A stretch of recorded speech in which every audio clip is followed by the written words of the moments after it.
Hello, dear students, good morning. Students, as you know, we started learning the past tense in the last lecture. And the first form of the past tense, known as simple past tense, I mean to say past indefinite tense, was learnt by us successfully.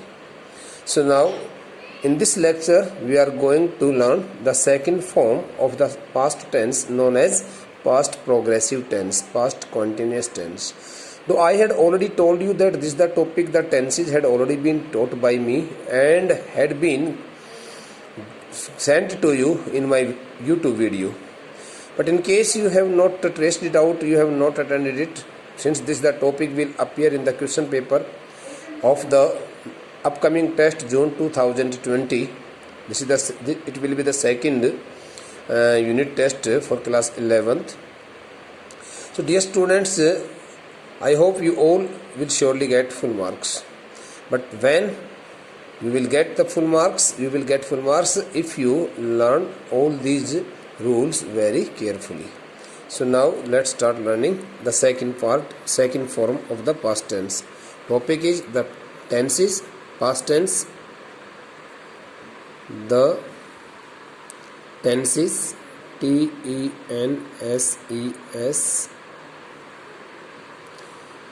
the past tense, the past tense, form number FORM, form 2. The name of the form is past continuous tense. I mean to say past progressive tense. Okay, bete, usage. How to use. Usage means how to use. To form the sentences of this tense, we use the following formations.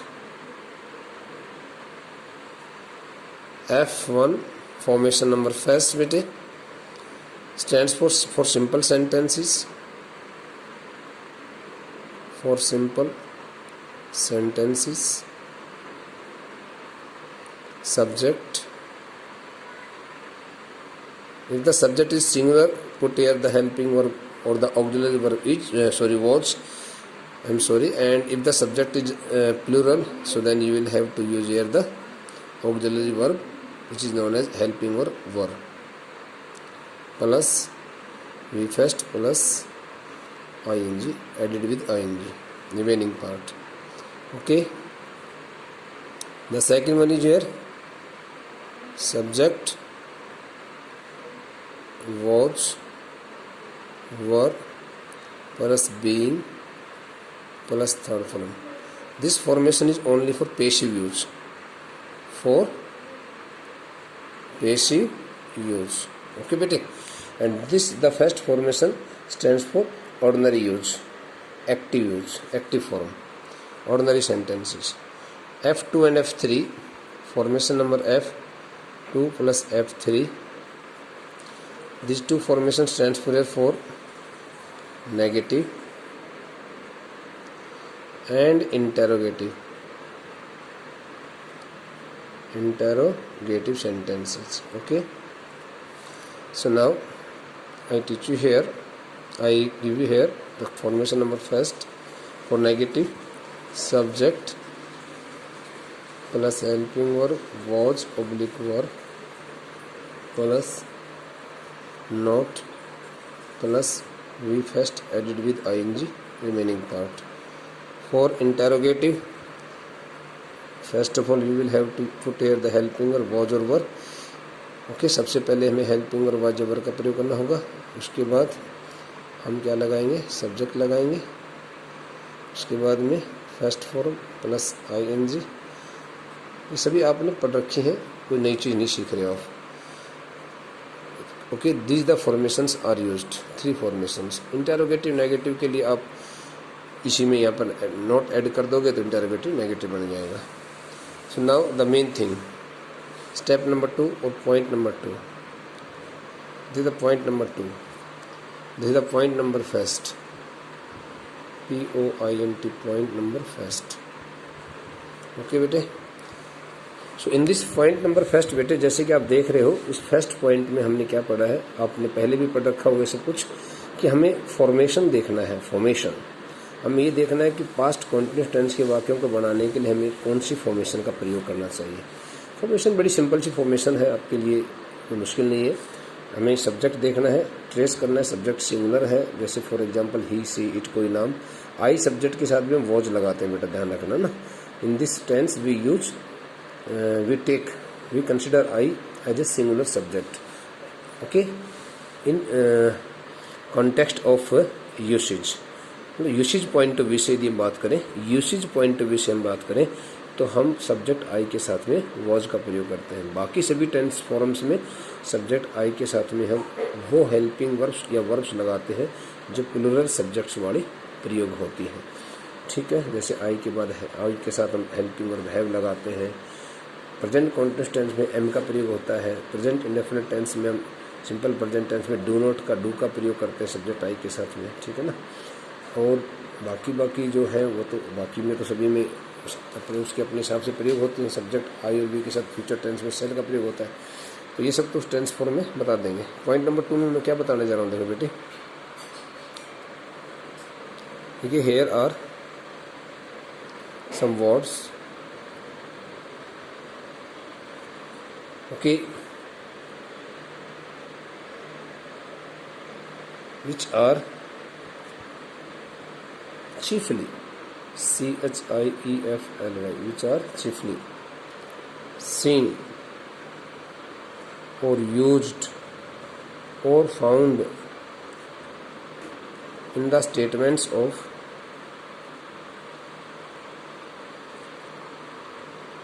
this tense, past continuous, past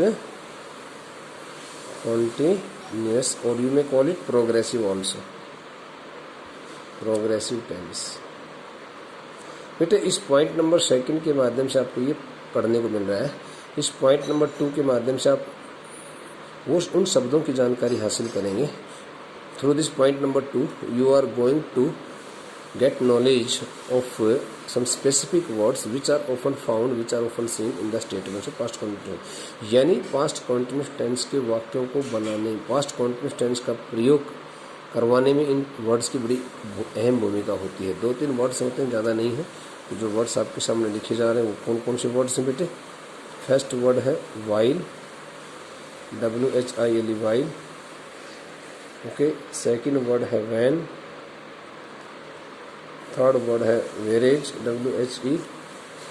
WHEREAS। Okay, fourth word है while, when, whereas। Okay, sometimes as का प्रयोग भी देखने को मिलता है। These are the 4 words. आपको मैं स्टेटमेंट्स बना के दिखाऊंगा तो आपको पता चलेगा, लेकिन इनमें कुछ विशेष रूप से कोई चीज़ सीखने की जरूरत है। देखिए आपके सामने ऐसी चीज़ें बताई जाएंगी। ये जो है पेज हमने टर्न कर लिया, तो अब हम आपको वर्ड्स एग्जाम्पल देके बताएंगे। देखिए, फॉर एग्जाम्पल हम लेते हैं वाइल को। कौन से वर्ड को ले रहे हैं बेटे? वाइल का। हम सबसे पहले केस लेंगे वाइल। वाइल का हिंदी में अर्थ होता है बेटा जबकि, जिस समय। So this the word while, आप इसको लर्न कर लेना। This the word while which work as a conjunction. This the word while, okay, always represents any two such tasks which occur at the same time। ऐसे कोई 2 कार्यों के बारे में ये वाइल बताता है जो कार्य एक समय पर होते हैं, चाहे वो किसी एक व्यक्ति के द्वारा की जा रहे हो, चाहे वो किन्हीं 2 व्यक्तियों के अलग अलग नाउन्स के द्वारा, अलग अलग पर्सन्स के द्वारा की जा रही है। फॉर एग्जाम्पल, जैसे मैं आपको यहाँ पर एग्जाम्पल देता हूँ। देखिए, एग्जाम्पल ये है, Sita was studying, studying, while Rita was sleeping. So ये जो while है ना बेटा, ये है कि किन्हीं दो पर्सन्स के अलग अलग उन दो कार्यों के बारे में बता रहा है कॉन्ट्रास्टिंग फॉर्म में, यानी कि अलग अलग दो कार्य अलग अलग ढंग से हो रहे हैं, लेकिन हो रहे एक वक्त पर ही, एक समय पर हो रहे। जिस समय सीता पढ़ाई कर रही थी उसी समय रीता सो रही थी। So when ever you find the position of this word while, देखो ध्यान से सुनो, एक भी अंक कटने के चांसेस नहीं है। Whenever you find the position of this word while, okay, at the center of और in the middle of this two statements, in the middle of the statement कह देता हूँ मैं, हालांकि इसमें दो स्टेटमेंट्स लेकिन तो सिंगल में एक स्टेटमेंट कहलाएंगे। तो सिंगल वन एक स्टेटमेंट में दो पार्ट्स हैं इसके। तो जब भी कभी वाइल का प्रयोग बीच में किया हुआ होता है, ध्यान रखना, in most of the cases, मैं ये तो नहीं कहूँ हमेशा ऐसा होता है, in most of the cases we have to use here same, we have to use, okay, we have to supply the same tense in both the statements. इधर आपने प्रेजेंट कॉन्टिन्यूस टेंस का प्रयोग किया, इधर भी प्रेजेंट कॉन्टिन्यूस, जैसे कि आप देख रहे हो इधर पास्ट कॉन्टिन्यूस टेंस का प्रयोग किया, इधर भी past continuous tense. When the subjects are okay totally different, when this two subjects are not the same, जब दोनों सब्जेक्ट्स एक जैसे नहीं होते हैं तो हम कोशिश करें कि पास्ट कॉन्टिन्यूस टेंस का ही प्रयोग करें। वैसे एक पार्ट में सिंपल पास्ट भी लगाओगे तो आपका आंसर गलत नहीं कंसिडर किया जाएगा, वो भी आंसर ठीक हो जाएगा।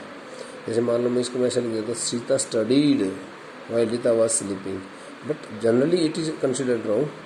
मैं इसको एक एग्जांपल और दूसरे एग्जांपल के द्वारा समझाना चाहूँगा। देखिए, अब मैं दोनों स्टेटमेंट का सब्जेक्ट एक सेम लेता हूँ। देखो, सीता ओके फेल एस्लीप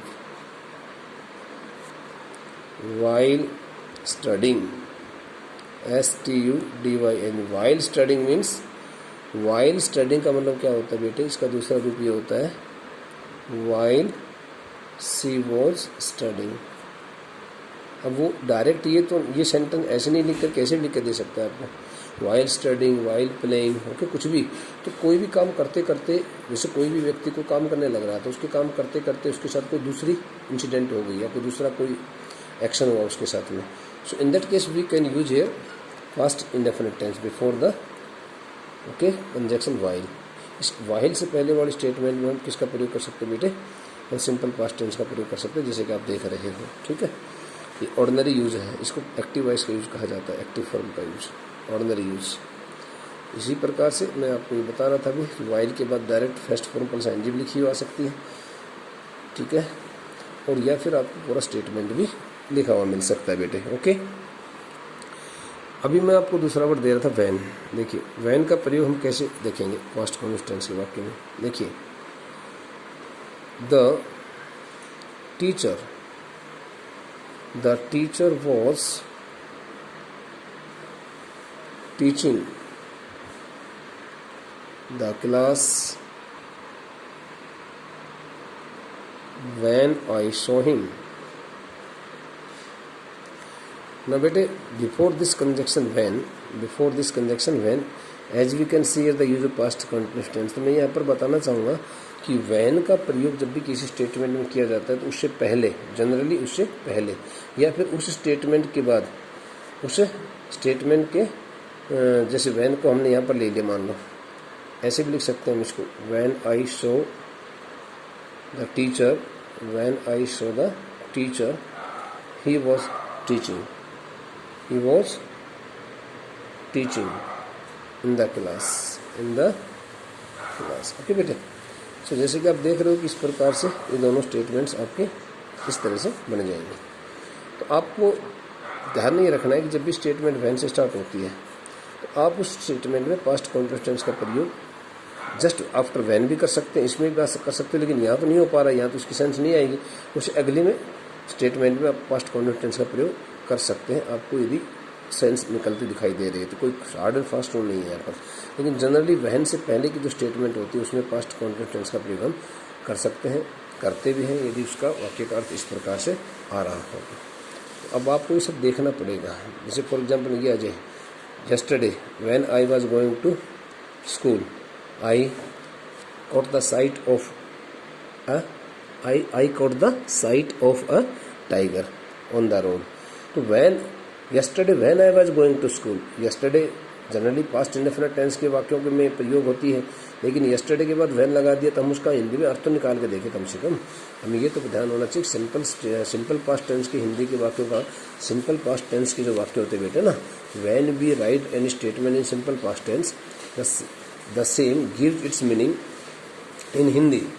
हुआ, हुई, गया, गई, लिया, ली, दिया, दी, एटसेट्रा. आ ए ई का अर्थ आता है सिंपल पास्ट टेंस के वाक्यों का जब हम अनुवाद करेंगे तो. लेकिन पास्ट कॉन्टिन्यूअस टेंस के वाक्यों का अनुवाद करेंगे उसमें क्या आएगा? रहा था, रही थी, कर रहा था, हो रहा था, हुआ था, बैठा हुआ था, खड़ा था, बैठा था, आदि आदि, लेटा हुआ था, आदि आदि. While and वेरेज. वेरेज तो वाइल का वो है, मैं यहाँ पर लिख देता हूँ. Whereas, WHERES, whereas. Whereas means जबकि होता है, जबकि. और वैन या एज, इन दोनों में से किसी का भी प्रयोग हो सकता है, तो आपको ज़्यादा एग्जाम्पल्स में नहीं घुसना पड़ेगा. जनरली इस वर्ड का विशेष ध्यान रखना. जब ये वर्ड आपको मिलेगा, मैंने 2 तरह के वाक्य दिए हैं. इसमें नेक्स्ट स्टेटमेंट में आप देख रहे हो, जैसे कि यहाँ पर सीता सब्जेक्ट है और सीता ही पढ़ाई कर रही थी, सीता ही गहरी नींद में सो गई. तो दोनों एक्शन एक ही सब्जेक्ट के द्वारा हो रहे हैं, और इससे पहले बारे में दोनों एक्शन अलग अलग सब्जेक्ट के द्वारा हो रहे थे. तो जब अलग अलग सब्जेक्ट के द्वारा हो रहे तो उसमें तो लगभग 100% डिसाइडेड है कि दोनों स्टेटमेंट्स में पास्ट कॉन्टिन्यूअस टेंस का प्रयोग होगा, या फिर प्रेजेंट कॉन्टिन्यूअस टेंस का प्रयोग होगा, या फिर सिंपल पास्ट का प्रयोग होगा. जो टेंस फॉर्म एक वाक्य में लगी हुई उसी को अब उसी टेंस फॉर्म का दूसरे वाक्य में प्रयोग कर देना. ठीक है. मान लो यहाँ पर simple past tense, past indefinite tense का प्रयोग किया हुआ होता सेकंड फॉर्म, तो यहाँ पर भी आप सेकंड फॉर्म का प्रयोग कर सकते थे, आपका आंसर गलत नहीं होता. लेकिन यदि किसी एक ही व्यक्ति के द्वारा 2 काम किए जा रहे हैं तो आप ध्यान रखना कि आपको सिंपल पास्ट टेंस का भी प्रयोग इधर करना पड़ सकता है और करना चाहिए.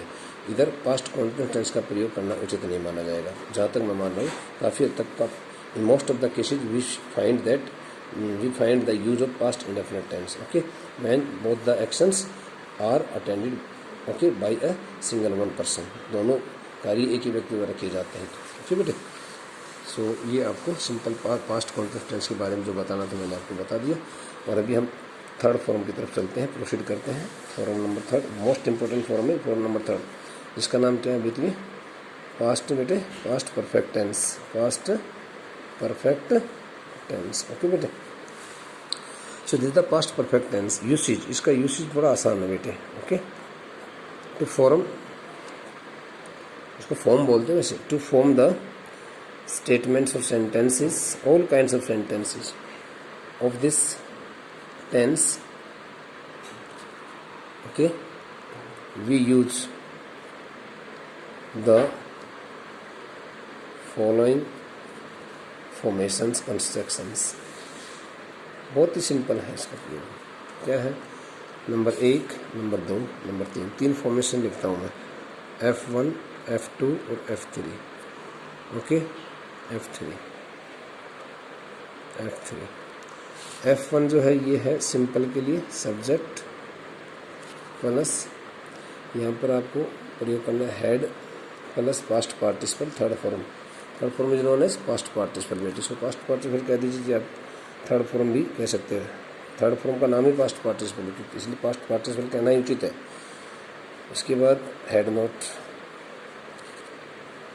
Note plus third form. इसके बाद हेड पहले लग जाएगा इंटरोगेटिव में, फिर सब्जेक्ट आ जाएगा, उसके बाद में थर्ड फॉर्म. ठीक है बेटे. तो ये इंटरोगेटिव हो गया. इस तरह से आपको कोई फॉर्मेशंस याद करनी है. To form the statements means to construct the statements in the past continuous tense we use only single one auxiliary verb known as had followed by past participle. यानी हेड प्लस थर्ड फॉर्म का प्रयोग करना है past participle का. Third form का main verb. In passive use we should use a been, been. यदि हम किसी स्टेटमेंट को पेसिव फॉर्म में प्रयोग करते हैं, मैंने कहा कि पेसिव फॉर्म की स्टेटमेंट्स वे होती हैं, आपको मैंने हिंदी में इसलिए पढ़ाना शुरू किया ताकि आपको समझ में ढंग से आ जाए, जिन वाक्यों में कार्य किसी और के द्वारा किया जाता है. The statements in which the subject does not work but some unknown person okay is the doer of that action. उसी कार्य को करने वाला कोई दूसरा व्यक्ति होता है जिसको वहाँ पर हाईलाइट नहीं किया जाता है, उसको हम पैसिव फॉर्म में लेते हैं, अन्यथा एक्टिव फॉर्म में प्रयोग किया जाएगा सभी का। Okay, now beta, in the next lecture I would like to give you some tables, and those are tables which surely help you. Okay, the tables which I would like to write in the next lecture will surely help you get the marks, full marks, make the statements very correctly. Okay beti, so write down these all the statements, all the rules, all the facts in your fair notebook and learn them for the upcoming test. Thank you.